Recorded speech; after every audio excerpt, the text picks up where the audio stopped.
Sejam bem-vindos. Nós estamos fazendo o estudo das funções inorgânicas, sendo que na última aula nós já apresentamos a função ácido. Estudamos tudo dos ácidos, né? Características, definição, classificação e, inclusive, o mais importante, que é a nomenclatura. Agora nós vamos continuar esse estudo na segunda parte. Agora vamos começar a estudar as bases inorgânicas, que é o item de número 2. Tá? Então vamos lá. Primeiramente, as características das bases, fazendo uma comparação com os ácidos. Os ácidos eram compostos que tinham sabor azedo. As bases são compostos que possuem um sabor adstringente, que amarra a boca. Quando você, por exemplo, consome uma fruta verde, uma banana verde, tem aquela sensação na boca de a boca ficar amarrada, então isso é adstringência. Os ácidos eram compostos com uma característica que lhe conferiam o título de corrosivos. Os ácidos são corrosivos, as bases são cáusticas. Não quer dizer que todas as bases são perigosas, né? Existem bases que são consumidas como medicamento, mas existem algumas de alta toxicidade, como a soda cáustica. Esse termo cáustico significa que ele dissolve tecido orgânico. Se um acidente ocorrer de entrar em contato com a pele, a soda cáustica, ele vai dissolver a pele, literalmente. Isso que significa o termo cáustico. Enquanto o corrosivo causa uma queimadura química, o cáustico, ele dissolve a pele. Os ácidos conduziam eletricidade em solução aquosa. As bases também, vamos escrever, conduzem eletricidade em solução aquosa.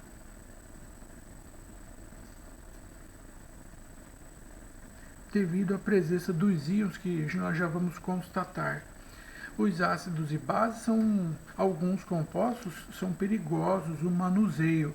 Então, jamais nós deveremos identificar ácidos ou bases pelo sabor, odor, pelo tato, nem pensar, já que eles podem ser muito perigosos. Então, como identificar um ácido e uma base? Usando os indicadores ácido-base. Existem dois indicadores importantes que o aluno tem que saber. Um deles chama-se indicador fenolftaleína.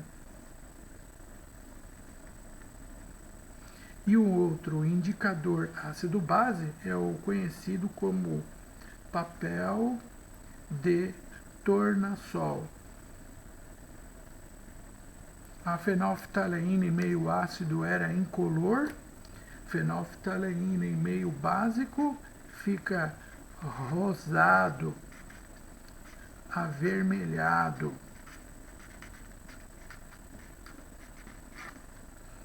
O papel de tornassol azul em meio ácido ficava vermelho.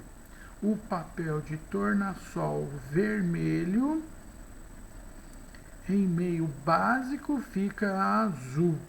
O contrário do caso anterior. O aluno tem que estudar isso é muito importante. Como identificar ácidos e bases usando o indicador universal. Tá? Aqui nós temos agora a definição de ácidos segundo a teoria de Arrhenius. Enquanto os ácidos eram compostos moleculares que em solução aquosa sofriam ionização, e nessa ionização formava cátions hidroxônio e H3 ou mais, bases são compostos iônicos que em presença de solução aquosa sofrem uma dissociação iônica. E nessa dissociação iônica formam exclusivamente ânions hidróxido. Vamos comparar agora uma dissociação de uma base com a ionização de um ácido que nós já vimos nas aulas anteriores da semana passada, né? Então, a base tem esse perfil aqui, ó, de um modo geral, né? Tem aqui um determinado metal, que eu vou representá-lo genericamente pela letra M, e aqui um certo número de íons hidróxido que eu vou chamar de X. Tá? E esses compostos, por serem iônicos, eles são sólidos na temperatura ambiente. Portanto, ao colocá-los em presença de água, eles serão dissociados. Mas como eu faço para descobrir as cargas dos íons? É fácil. Você vai pegar aqui esse número de hidróxidos e inverter de baixo para cima. Ao fazer isso, você tem a carga do metal, que é X+. Tem um OH mais 1, 2OH mais 2, 3OH mais 3 e assim sucessivamente. E o íon hidróxido sempre é menos 1. Portanto, quando colocarmos esse composto iônico na água, os íons serão dissociados, ou seja, separados. Quem faz essa separação é a água e vai originar o metal com a carga mais X, que vai depender do número de OH, mais X íons hidróxido, OH-. Então, ó, este íon hidróxido livre que confere à solução o seu caráter básico,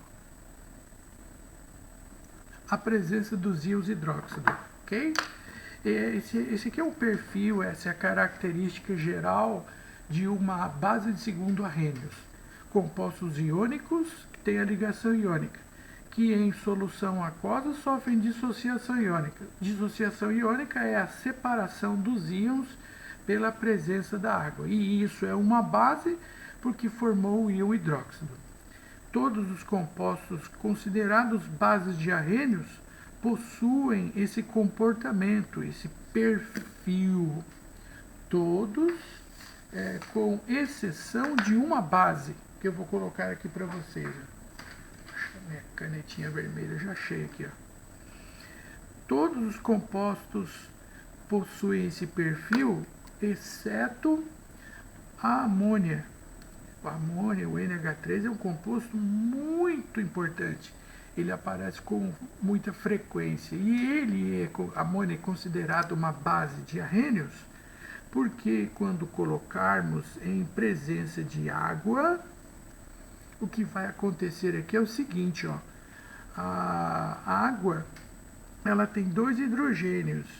E um dos hidrogênios que a água possui, ele vai ser atraído pela amônia. Na verdade, esse hidrogênio aqui é atraído pelo par de elétrons livres que tem o nitrogênio da amônia, como nós já estudamos isso na geometria molecular. Então, esse par de elétrons livres atrai o hidrogênio da água e se transforma no íon amônio, que é o NH4+. E aí a água, sem o seu hidrogênio, transformou-se no íon OH-, que é o íon hidróxido. Isso está em meio aquoso, ou seja, em presença de água. Portanto, se está em água e esse composto é iônico, então ele vai dissociar. Quer dizer, os íons serão separados em NH4+, e o íon OH- livre, que eu acabei de mencionar para vocês, dizendo que ele é o responsável pelo caráter básico. Existem essas substâncias que possuem nomes especiais e é bom o aluno tomar conhecimento deles. O NH3 chama-se amônia, o NH4OH é chamado de amoníaco e o íon NH4+, é chamado íon amônio, certo? Cuidado, esses nomes aí confundem. Amônio é uma coisa, amônia já é outro conceito, ok? Então, recapitulando, as bases são compostos com sabor adstringente, são cáusticos que provocam a dissolução, dissolve a pele, conduzem eletricidade em solução aquosa, apresentam em fenolftaleína a coloração rosa avermelhado, em papel de tornassol vermelho fica azul. Bases, segundo a teoria de Arrhenius, são compostos iônicos que na presença de água sofrem dissociação iônica e nessa dissociação formam os íons hidróxidos que caracterizam a base de Arrhenius. Isso é uma exceção porque esse composto não é iônico e ele não tem OH, ele é molecular. Portanto, é uma exceção porque ele não é iônico, é molecular e não tem OH-, mas quando coloca na água, o OH- ele aparece, ok? Vamos continuar agora, vamos fazer algum treino de algumas dissociações para que possamos entender melhor esse tópico. Acompanhe. Bom, então eu peguei aqui algumas bases para nós treinarmos a dissociação iônica. A dissociação iônica significa que ocorre a separação dos íons da base. Mas aí o aluno me pergunta, mas íons? Que íons são separados? Não estou vendo nenhum íon aqui. Você não está vendo os íons, mas eles existem. E vamos determinar as cargas dos íons. Aqui, como nós temos apenas um íon hidróxido, então é conveniente colocar o íon hidróxido dentro dos parênteses e um aqui para fora. Porque é esse número 1 que eu vou inverter de baixo para cima e descobrir a carga do cátion, que é mais 1. E o ânion hidróxido sempre é menos 1. Portanto, ao colocarmos na água esse composto, a água vai separar os íons. Esta separação chama-se dissociação iônica. E esse composto é uma base devido à presença dos íons hidróxido. Mais uma vez, aqui nós temos dois íons hidróxido. Invertendo o número de íons hidróxido de baixo para cima, eu tenho a carga do cátion. E, consequentemente, o íon hidróxido sempre é menos 1. Colocando na água, os íons se separam. Esta separação é o que nós chamamos de dissociação iônica.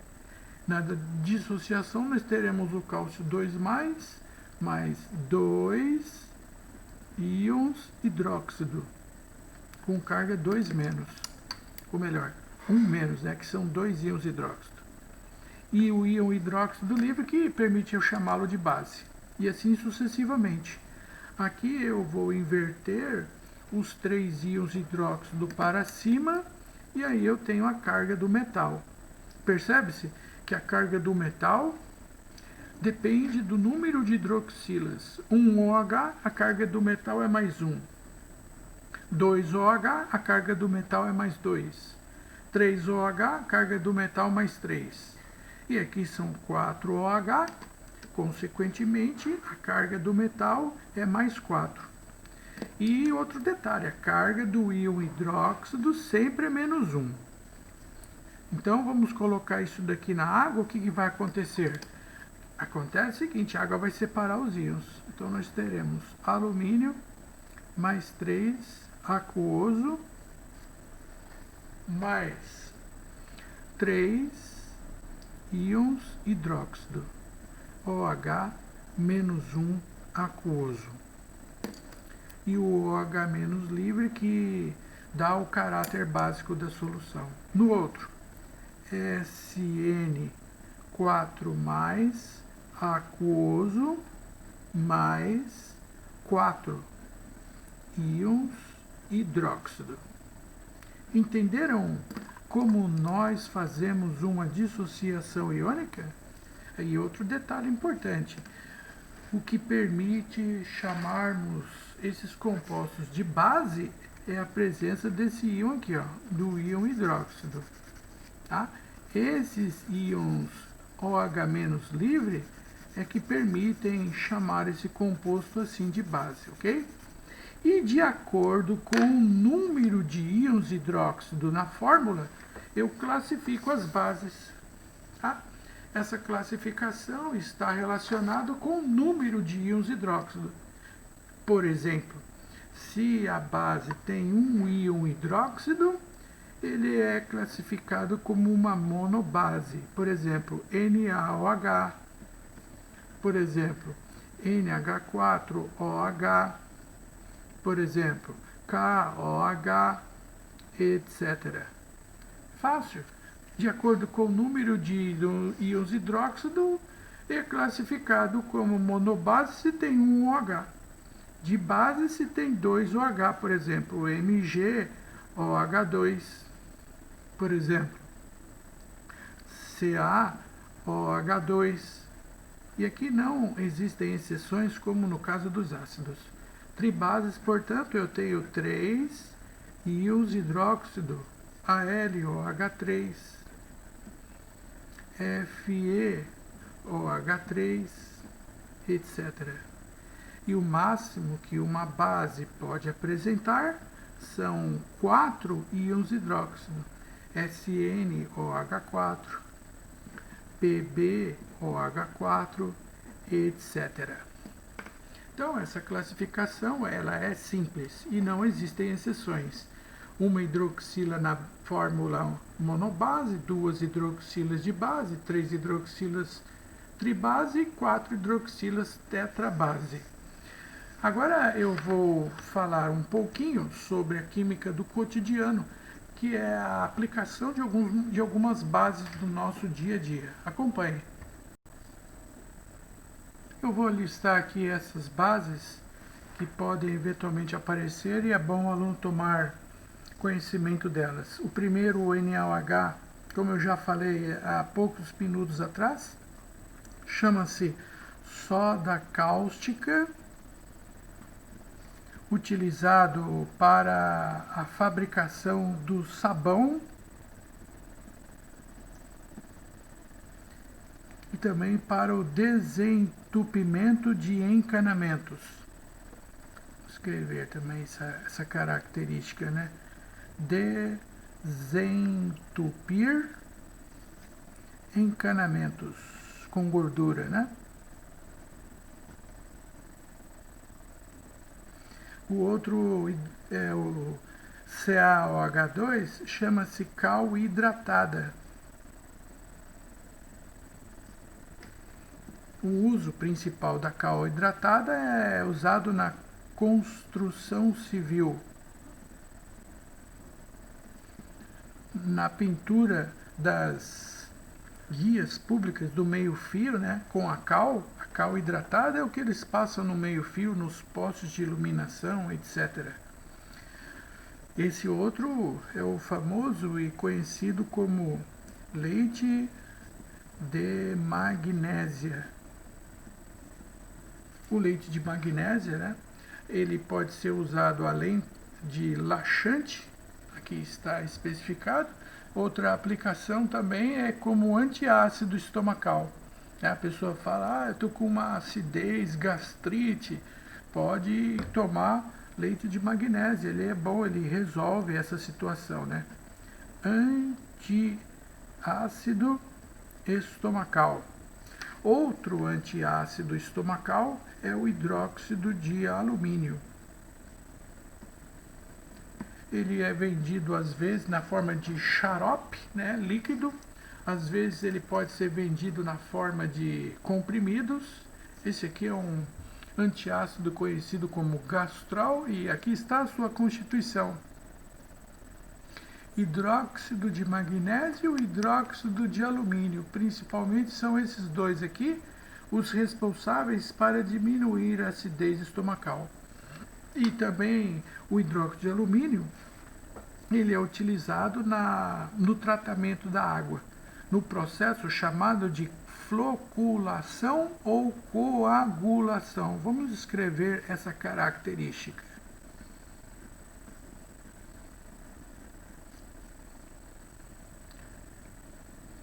Vamos colocar assim, ó, utilizado nas ETAs. Eu estou abreviando aqui, a sigla significa Estação de Tratamento de Águas, tá?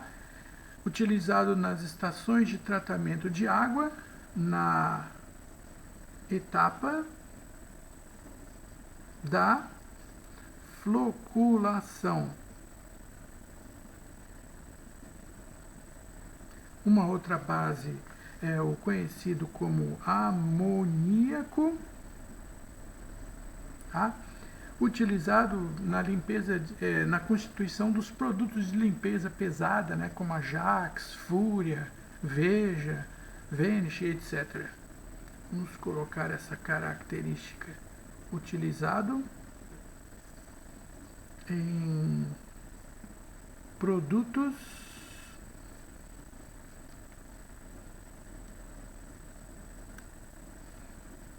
de limpeza da cozinha, é o que eles chamam de desengordurante. Aqui estão algumas características que é bom você tomar conhecimento. O primeiro é o mais famoso de todos, tá? Agora vamos na parte mais importante, é aquilo que nos interessa de forma mais específica para fazermos os vestibulares, né? A nomenclatura, o nome desses compostos. Eu vou dividir isso em duas partes. Primeiro, a nomenclatura das bases com metais com NOx fixo e depois os metais com NOx variável. Aqui nessa caixinha eu vou colocar aqui os metais que têm o NOx fixo. São os seguintes: os metais alcalinos que pertencem à família 1A e o metal prata, que é o metal de transição, eles possuem um NOx mais 1. Os metais alcalinos são esses que pertencem à família 1A, aqui, ó. Lítio, sódio, potássio, rubídio, césio e frâncio. Esses metais que pertencem à família 1A possuem NOx mais 1. Os metais alcalinos terrosos e o metal de transição zinco, eles possuem um NOx mais 2. Os metais alcalinos terrosos são os vizinhos dos metais alcalinos: berílio, magnésio, cálcio, estrôncio, bário e rádio. Esses aqui, tá, pertencentes à família 2A, possuem NOx mais 2. E o alumínio e o bismuto, eles possuem um NOx mais 3. Ok? O aluno tem que saber isso, é muito importante. Metais alcalinos e prata mais 1, alcalinos terrosos e zinco mais 2, alumínio e bismuto mais 3. Por que eu preciso saber disso? Ora, porque há poucos minutos atrás eu acabei de falar para vocês que uma base ela é formulada da seguinte maneira: nós temos um metal, do lado do metal um número X de OH. E o número X de OH dependerá da carga do metal. Percebe? Se o metal é mais 1, 1 OH. Se tem 3 OH, a carga é mais 3. Se tem 2 OH, mais 2. E assim sucessivamente. Então, na hora de montarmos a fórmula da base, eu preciso saber a carga do metal. Para, em função da carga do metal, ver quantas hidroxilas eu tenho na fórmula. Então, a regra para dar o nome é: uso a palavra hidróxido, que se refere ao OH existente na fórmula, e depois da palavra hidróxido eu vou colocar o nome do metal. O nome do metal que está do lado esquerdo. A fórmula vem metal do lado esquerdo e o H do lado direito, né? Na hora de colocar o nome, inverte. O nome do OH primeiro, que é o hidróxido, e depois à direita o nome do metal. Na hora de colocar o nome, aí é o contrário daquilo que vocês estão vendo na fórmula, tá? Então fica no primeiro que tem o H, né? Então fica hidróxido de, e à direita o nome do metal, que aqui é sódio. Hidróxido de sódio. Sempre o OH confere a palavra hidróxido de e o nome do metal, que aqui no caso é cálcio. Entenderam? Mais um. O OH eu chamo de hidróxido de, e a seguir o nome do metal, que aqui é o alumínio. Certo? Agora é importante que o aluno saiba a carga do metal para chegar nesta hora aqui, ó, montar a fórmula. Então, olha só o perfil da base. Olha como que é o perfil da base. Tem um metal e um certo número de OH. Então, o metal aqui é o potássio e um certo número de OH. Aqui o metal é o magnésio e um certo número de OH. E aqui o metal é o bismuto e um certo número de OH. Agora a pergunta é: quantos OH eu devo colocar na fórmula? Resposta: depende da carga do metal. Tá? Potássio. Qual é a família do potássio? Aqui está. O potássio pertence à família A. Então a carga do potássio é mais 1. Ora, se a carga do metal do potássio é mais 1, então eu vou colocar um OH na fórmula. Então, estão entendendo? Sim? Qual é a carga, a família do magnésio? Aqui está. O magnésio pertence à família 2A. A carga do magnésio, portanto, é mais 2. Se a carga do magnésio é mais 2, então eu vou colocar 2OH. E assim sucessivamente. Aqui nós temos o bismuto com a carga igual do alumínio, que é mais 3. Consequentemente, se a carga do bismuto é mais 3, então eu devo colocar 3OH. Por isso é importante que vocês saibam qual é a carga do metal.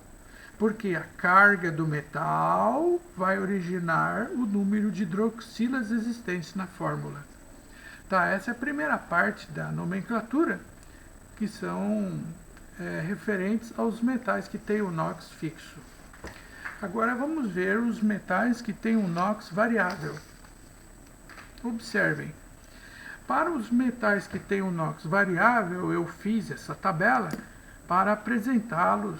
Quem são esses metais? Os metais que têm NOx 1 e 3 é o ouro, ouro 1 e 3. Metais com NOx 1 e 2 nós temos o cobre, cobre 1, cobre 2 e o mercúrio, mercúrio 1 e mercúrio 2. Metais com NOx 2 e 3 nós temos o ferro, ferro 2 e 3, cobalto, cobalto 2 e 3, níquel 2 e 3 e cromo 2 e 3. Metais com carga 2 e 4, nós temos o estanho, estanho 2 e 4, chumbo 2 e 4 E só existe um metal com 3 NOx, com 3 valências, que é o manganês. Nós temos o manganês 2, o manganês 3 e o manganês 4. Por que eu coloquei o ferro com uma cor diferente dos que foram apresentados? Porque esse é o mais importante. Sem dúvida, esse o aluno não pode esquecer. Como vocês estão observando, existem 2 valências para o ferro. Existe o ferro 2 e aqui existe o ferro 3. Por isso, na hora de colocar o nome, vou chamá-lo de hidróxido de ferro. Se eu parar aqui ferro somente, aí vai surgir uma dúvida. Que ferro é esse? É o 2 ou é o 3? Ah, esse aqui é o ferro 2. Então eu coloco em algarismos romanos o NOx do metal. Certo? Um outro... Deixa eu aumentar um pouco aqui a visão de vocês. Assim fica melhor, né? E nesse caso aqui, ó, eu tenho o ferro com carga mais 3, né? Então eu poderei chamá-lo de hidróxido de ferro. E aí eu coloco em algarismos romanos o NOx do ferro, que aqui no caso é 3. Mas colocar o algarismo romano depois do nome do metal somente para esses metais que têm o NOx variável, somente para esses casos aqui. Aqueles metais que têm o NOx fixo, não coloco o algarismo romano. Segunda alternativa, eu posso chamá-lo também de hidróxido ferroso. E essa terminação oso é devido ao menor NOx do ferro. E nesse segundo caso, eu posso chamá-lo também de hidróxido férrico. E essa terminação ico é devido ao NOx maior do ferro. Esse é o mais importante dos metais que tem o NOx variável. O aluno tem que saber o ferro. Esse aí é muito importante.